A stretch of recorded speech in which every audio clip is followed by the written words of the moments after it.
Hello and welcome back to the book report. I'm Fergus, and today we'll be talking about The Poppy Wars by R.F. Kuang. Book 1 in the Poppy War. It is book 1 in the Poppy War trilogy. Book 2 is the Dragon Republic, and book 3 is the Burning God.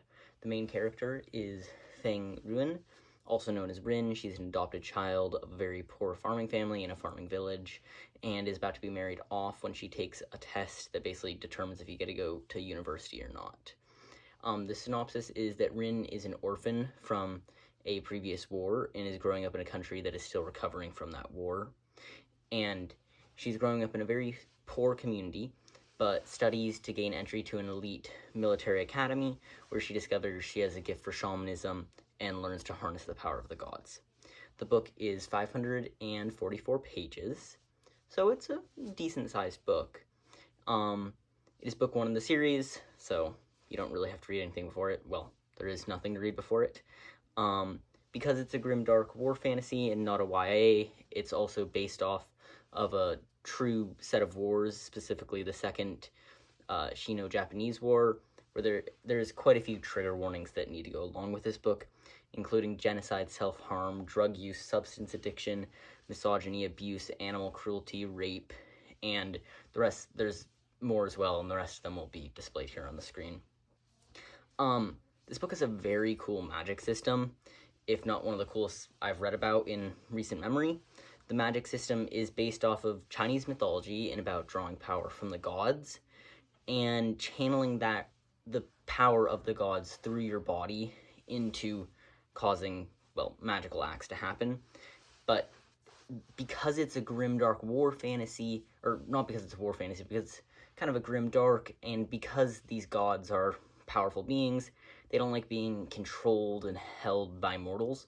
So if you start taking too much of their power, they'll end up basically taking control of you and destroying you from the inside, making you just a shell of what you were, which just added a whole nother layer and element to this magic system, making it really cool.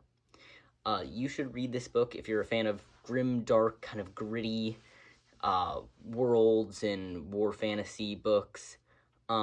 I think there's some, if you're into violent and graphic scenes, this book definitely has some of those. And if you're okay with that, though, you should definitely read it. There's some good world building and a good cast of characters, and you have a protagonist who's fairly ruthless and very, always trying to get what they want and not really settling for anything less. And if you like grimdark war fantasies and books about Asian mythology and shamanism, this is a book you should read.